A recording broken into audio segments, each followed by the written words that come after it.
Students, আমি তোমাদের Shubhadeep sir. Welcome back to my channel digital coaching class. আজকে আমরা পড়ব নবম শ্রেণীর ভূগোল। তো নবম শ্রেণীর ভূগোল আমরা দ্বিতীয় অধ্যায়ের অনেক প্রশ্ন নিয়ে আলোচনা করেছি, অনেক টপিক আলোচিত হয়েছে। আজকে লাস্ট আমরা দ্বিতীয় অধ্যায়ের যা যা পয়েন্ট আছে, যা যা বিষয় আছে আলোচনা করে আজকের মধ্যেই এটাকে ফিনিশ করব। তো আজকে যে যে বিষয়গুলো নিয়ে আলোচনা হবে তার মধ্যে ফার্স্ট যে টপিকটা নিয়ে আমি আলোচনা করব সেটা হচ্ছে বার্ষিক গতির ফলাফল। আমরা আবর্তন গতির প্রমাণ, আবর্তন গতির কারণ, আবর্তন গতির ফলাফল পড়েছি, বার্ষিক গতি কাকে বলে পড়েছি। আজকে বার্ষিক গতির ফলে কি কি লাভ হয়, কি হয় সেটা আমরা পড়ব। ফার্স্ট বার্ষিক গতির ফলাফলের মধ্যে 1 নম্বর যেটা হয় সেটা হচ্ছে দিন রাত্রির হ্রাস বৃদ্ধি ঘটে বার্ষিক গতির ফলে। 2 ঋতু পরিবর্তন হয়। আমরা জানি যে আমাদের 6টি ঋতু, যে ঋতু প্রথমে গ্রীষ্ম আসছে, তারপরে যে বর্ষা, তারপরে শরৎ, এই হেমন্ত, এই যে ভ্যারিয়াস ডিফারেন্ট ঋতু পরিবর্তনের একটা অন্যতম কারণ হচ্ছে বার্ষিক গতি। তাহলে 2 নম্বর ঋতু পরিবর্তন। 3 নম্বর বর্ষ ও অধিবর্ষ।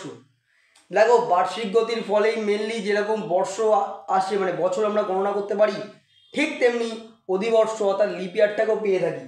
4 নম্বর সূর্যের বার্ষিক আপাতগতি। সূর্যের বার্ষিক আপাতগতি বার্ষিক গতির ফলেই কিন্তু ঘটে থাকে। 5 নম্বর অক্ষরেখা নির্ণয়।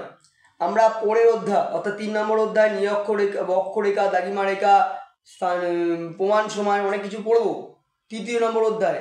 তবুও বলে রাখি, এই যে অক্ষরেখার ধারণাটা, অক্ষরেখা নির্ণয় করা হয় বার্ষিক গতির জন্য বা বার্ষিক গতির ফলে। তাপমণ্ডল সৃষ্টি ও স্থানান্তর। বার্ষিক গতির ফলে তাপমণ্ডল সৃষ্টি হয় এবং তা স্থানান্তর হয়। তাহলে বার্ষিক গতির ফলাফল কটা করলাম? মেনলি 1, 2, 3, 4, 5, 6, 6টা বার্ষিক গতির ফলাফল।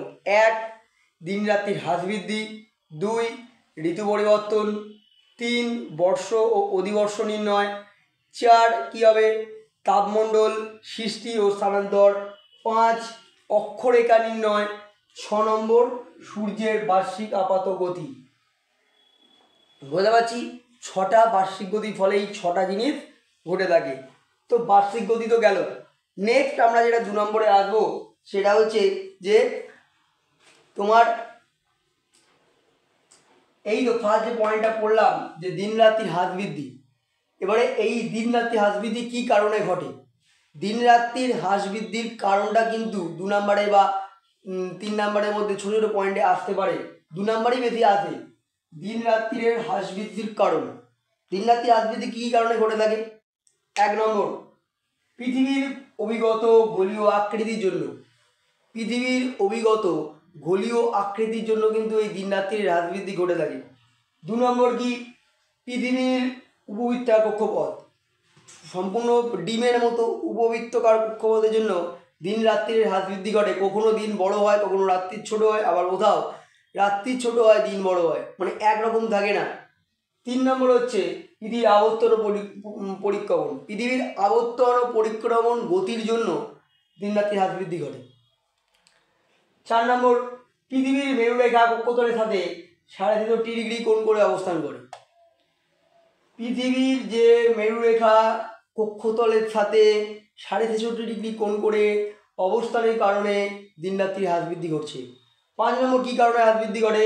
যে পৃথিবীর মেরুরেখা সর্বদা ধ্রুবতারামুখী অবস্থান। পৃথিবীর মেরুরেখার সর্বদা ধ্রুবতারামুখী অবস্থানের কারণেও কিন্তু দিন রাত্রির হ্রাস বৃদ্ধি ঘটে। তাহলে দিন রাত্রির হ্রাস বৃদ্ধির 5টা কারণ আমরা দেখতে পেলাম।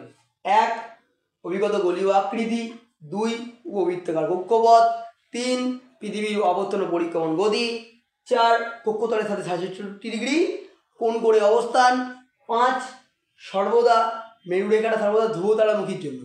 বোঝা গেল? যদি তোমাদেরকে প্রশ্ন করা হয় যে দিন রাত্রির হ্রাস বৃদ্ধির 2টি কারণ লেখো, মিনিমাম এখান থেকে যে কোনো 3টে কারণ তোমরা ডিসকাস করবে ভালো করে, তাহলে কিন্তু 2 পাবে। নেক্সট আমি 3 নম্বরে যে ব্যাপারটাতে নিয়ে আসবো সেটা হচ্ছে নিশীথ সূর্য। এই নিশীথ সূর্য ব্যাপারটা তোমরা ভালো মতোই জানো। ফার্স্ট নিশীথ সূর্য সংজ্ঞা দেবো আমরা, কাকে বলে এই নিশীথ সূর্য। 2 কোথায় দেখা যায় সেটা কি আছে।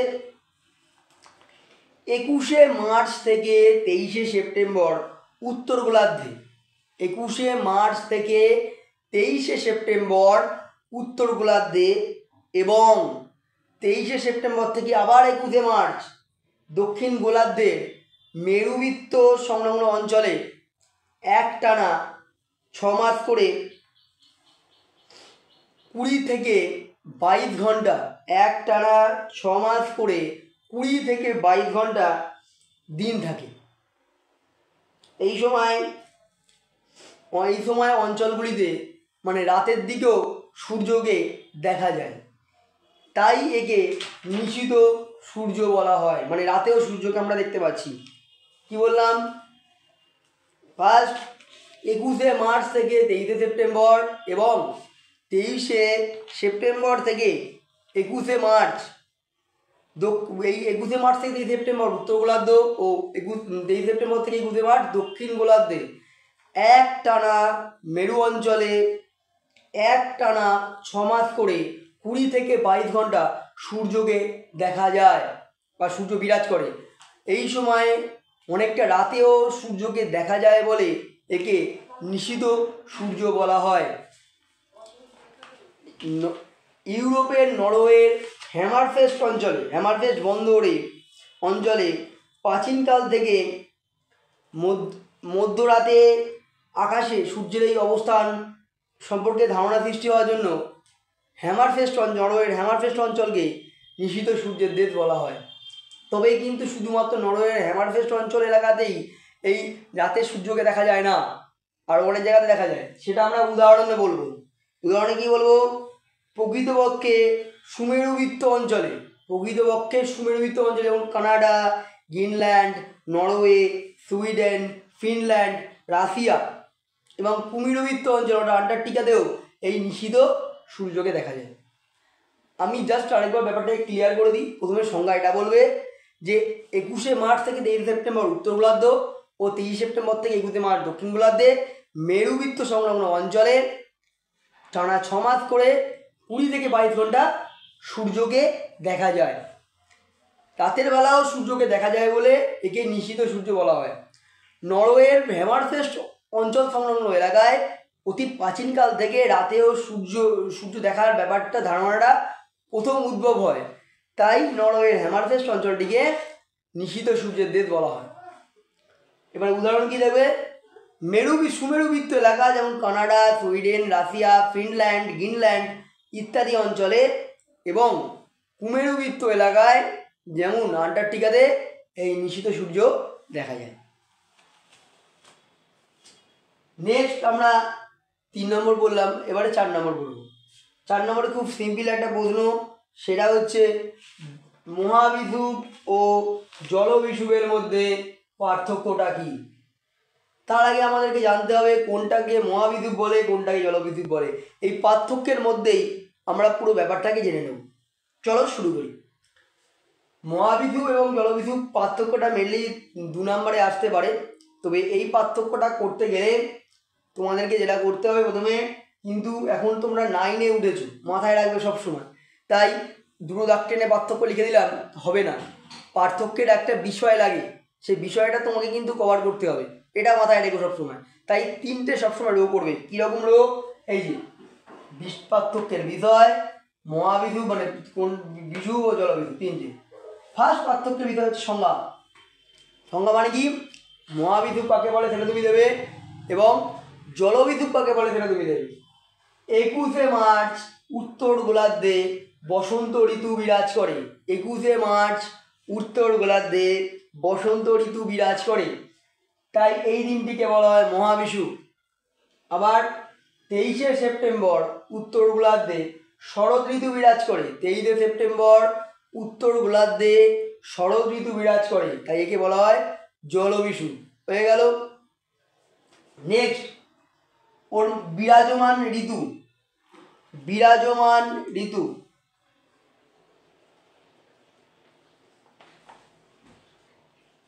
এই মহাবিষুবের সময় উত্তর গোলার্ধে বসন্তকাল ও দক্ষিণ গোলার্ধে শরৎকাল।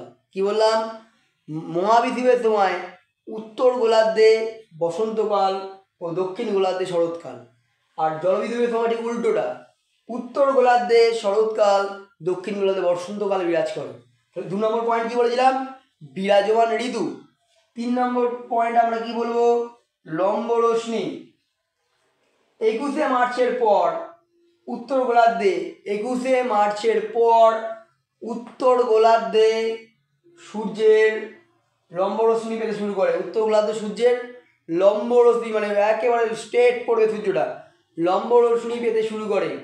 বললাম 21শে মার্চের পর উত্তর গোলার্ধে সূর্যের লম্ব রশ্মি পেতে শুরু করে। আর 23শে সেপ্টেম্বর মানে জলবিদ্যুতের পর দক্ষিণ গোলার্ধ লম্ব রশ্মি পেতে শুরু করে। মহাবিদ্যুতের পর উত্তর গোলার্ধ লম্ব রশ্মি পেতে শুরু করছে কোন তারিখে, 21শে মার্চের পর। আর 23শে সেপ্টেম্বর পর থেকে দক্ষিণ গোলার্ধ লম্ব রশ্মি পেতে শুরু করছে। মেনলি একটা জিনিস মাথায় রাখবে, মহাবিদ্যুতের সময়ে উত্তর গোলার্ধে লম্ব রশ্মি পাবে, জলবিদ্যুতের সময় দক্ষিণ গোলার্ধ লম্ব রশ্মি পাবে সূর্যের। বুঝে গেল? তাহলে লম্ব রশ্মি একটা পয়েন্ট, বিরাজমান ঋতু।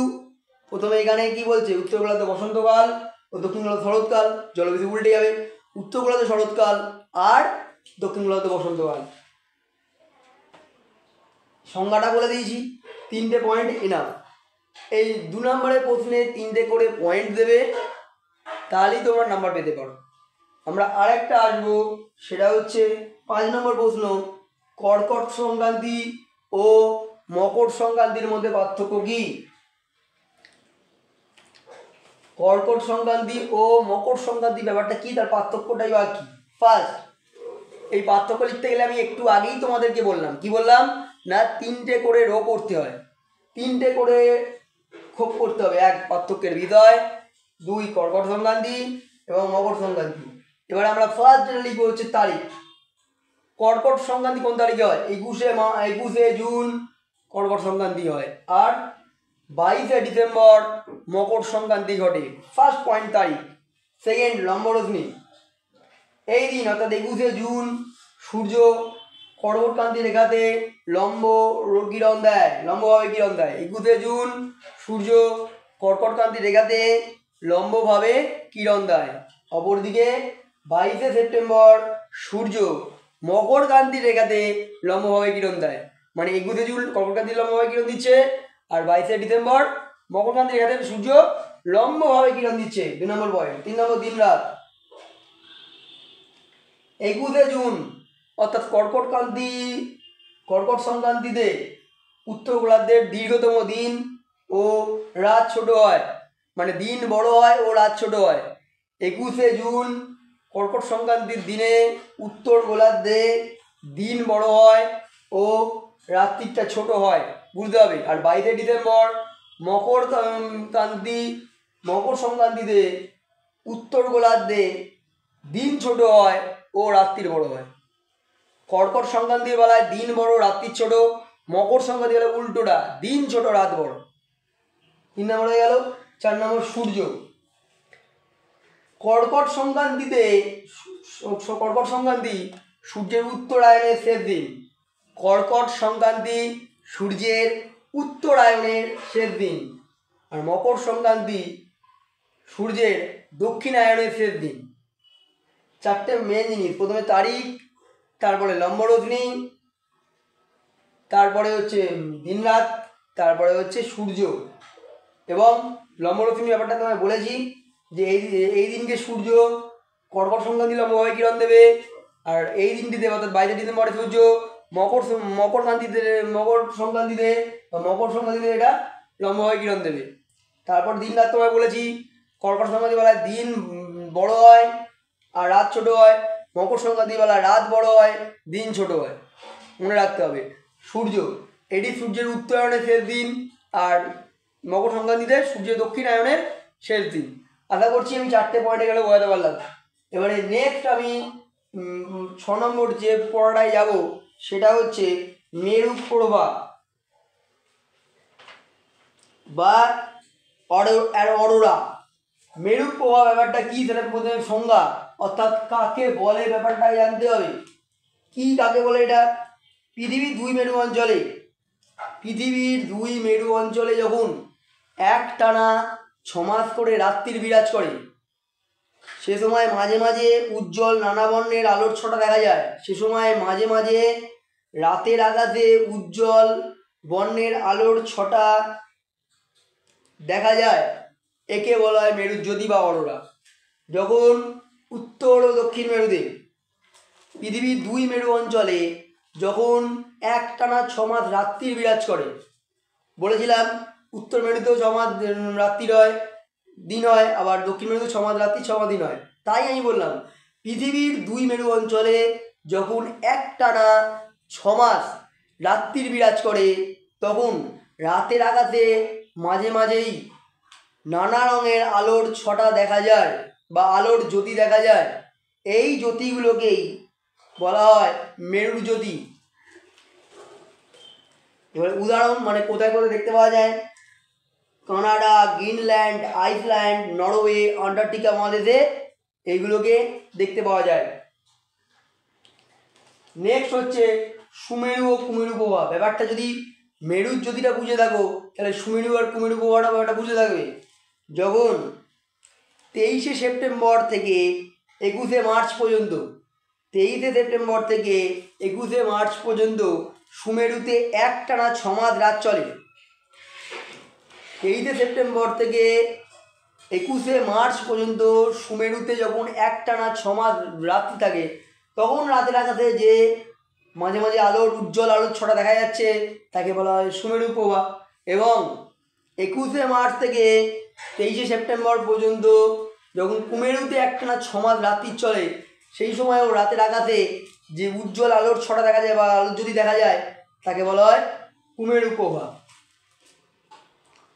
নেক্সট আসবো এই আলোর জ্যোতি বা সুমেরু প্রভা বা মেরু প্রভা কেন সৃষ্টি হয়, কিভাবে সৃষ্টি হয় সেটা দেখা যায়।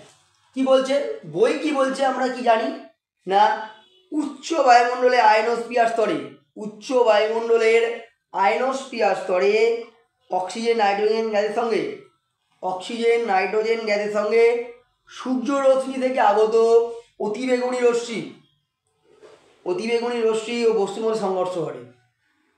বায়ুমণ্ডলের আয়নোস্ফিয়ার স্তরে অক্সিজেন নাইট্রোজেন গ্যাসের সাথে সূর্য থেকে আসা অতিবেগুনি রশ্মি ও কিছু আলোক বস্তুর কি হচ্ছে সংঘর্ষ, ধাক্কা লাগছে। অক্সিজেনের সঙ্গে ধাক্কা হচ্ছে, নাইট্রোজেনের সঙ্গে অতিবেগুনি রশ্মি ধাক্কা হচ্ছে। ধাক্কার ফলে গ্যাসীয় অণু ভেঙে, যখনই ধাক্কা হচ্ছে তখনই গ্যাসীয় অণুগুলো, এই অক্সিজেন নাইট্রোজেন এই অণুগুলোকে ভেঙে পরমাণুতে পরিণত হয় এবং এরপর শক্তিশালী ইলেকট্রন, ও প্রোটনের মধ্যে সংঘাত ঘটে। এর ফলে শক্তিশালী ইলেকট্রন ও প্রোটনের মধ্যে সংঘাত ঘটে ও পরমাণু থেকে বিভিন্ন আলোক তরঙ্গ নির্গত হয় যার ফলে এই মেরুজ্যোতি সৃষ্টি হয়। কি বললাম, বায়ুমণ্ডলের আয়নোস্ফিয়ার স্তরে অক্সিজেন ও নাইট্রোজেন গ্যাসের সাথে সূর্যের অতিবেগুনি রশ্মি ও বস্তুকণার একটা সংঘর্ষ হয়। সংঘর্ষের ফলে বায়বীয় কণা অর্থাৎ অক্সিজেন নাইট্রোজেন এগুলো ভেঙে যায় ফলে এবং তার সাথে সাথে ইলেকট্রন ও প্রোটনের সংঘর্ষ ঘটে।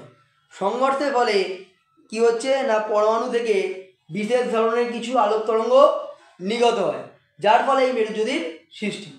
প্রথমে গ্যাসীয় অক্সিজেন নাইট্রোজেনের সাথে অতিবেগুনি রশ্মি ধাক্কা হচ্ছে, ধাক্কার ফলে গ্যাসীয় অণু অক্সিজেন নাইট্রোজেন ভেঙে যাচ্ছে এবং ইলেকট্রন প্রোটনের সঙ্গে সংঘর্ষ হচ্ছে। তখন পরমাণু থেকে আলোকরশ্মি বেরোচ্ছে, বেরিয়ে এই মেরুজ্যোতির সৃষ্টি হচ্ছে। ক্লিয়ার করতে পারলাম? তাহলে মেরুজ্যোতি কাকে বলে সেটা হলো যে 23শে পুরোপুরি যখন দুই মেরু অঞ্চল 6 মাস বিরাজ করছে, 6 মাস রাত্রি বিরাজ করে তখন উজ্জ্বল আলো যদি দেখা যাবে, তাকে বলবো আমরা মেরুজ্যোতি। তারপরে উদাহরণ কোথায় কোথায় দেখা যায় আমরা বলেছি, গ্রিনল্যান্ড, ফিনল্যান্ড, আয়ারল্যান্ড, নরওয়ে, তারপরে কানাডা, দক্ষিণ মেরুতে আন্টার্কটিকা এটা দেখা যাচ্ছে। তারপরে বলেছি সুমেরু ও কুমেরু প্রভা 23শে সেপ্টেম্বর থেকে 21শে মার্চ সুমেরু অঞ্চলে আলো যদি দেখা যায় যেটা তাকে বলা যায় সুমেরু প্রভা। আর 21শে মার্চ থেকে 23 সেপ্টেম্বর পর্যন্ত কুমেরুতে যেটা একটানা যখন 6 মাস রাত্রি বিরাজ করে তখন যেটা দেখা যাবে আলো যদি, সেটা কুমেরু পোহা, তারপরে তার সৃষ্টিকরণ। আশা করছি পুরো ব্যাপারটা তো আমি বোঝাতে পেরেছি তোমাদের কাছ থেকে। তোমরা আমাদের ব্রিলিয়ান্ট স্টুডেন্টস সব, প্রত্যেকে ভালো করে বোঝো। তোমরা আশা করি তোমরা প্রত্যেকে বুঝতে পেরেছো। আমি জানি এই ভিডিওটা দেখার পরে আর এই মেরুজ্যোতি, দিনরাত্রি হ্রাস বৃদ্ধি বলো আর বার্ষিক ফলাফল, এই বিষয়গুলোর সম্বন্ধে আর কোনো ডাউট থাকবে না। যদি ভিডিওটি ভালো লেগে থাকে তাহলে অবশ্যই লাইক করো এবং কমেন্ট করে জানাও কেমন লাগলো। যদি বুঝতে না পারো তাহলে অবশ্যই কমেন্ট করে কোন জায়গাটা বুঝতে পারো নি আমাকে বলো, আমি অবশ্যই তোমাদেরকে বুঝিয়ে দেওয়ার চেষ্টা করব। আর তুমি যদি আমাদের চ্যানেলে নতুন হয়ে থাকো তাহলে অবশ্যই চ্যানেলটিকে সাবস্ক্রাইব করে বেল আইকনটা বাজিয়ে দাও। তাহলে আরও প্রতিদিনের পুরো ভূগোল, ইতিহাস, বাংলা, নবম শ্রেণী, দশম শ্রেণী প্রত্যেকটা বিষয় ধরে ধরে আপডেট পাবে। এখানে কোনো প্রকার বাদ দেওয়া হবে না। ফিরে আসছি আরও একটা নতুন ভিডিও নিয়ে। আর একটা কথা জানিয়ে রাখি, যেটা না বললেই নয়, যে আমি নবম দশম শ্রেণীর অনলাইন কোচিং চালু করেছি। তোমরা অতি অল্প মূল্যে মাত্র নবম শ্রেণী 150 এবং দশম শ্রেণী 200 টাকায় তোমরা কিন্তু কোচিংটা নিতে পারো। ইতিহাস, ভূগোল, বাংলা 3টে সাবজেক্ট পড়ানো হয় এখানে অনলাইনে। সমস্ত প্রকার নোটস এবং ভিডিও তোমরা পাবে। প্রতি মাসের প্রতিটা অধ্যায়ভিত্তিক আমরা নোটস করি, মক টেস্ট হবে এবং পরীক্ষার সুব্যবস্থা আছে। যদি ইন্টারেস্ট থাকো তাহলে পিন কমেন্টে দেওয়া হোয়াটসঅ্যাপ নাম্বারে যোগাযোগ করো।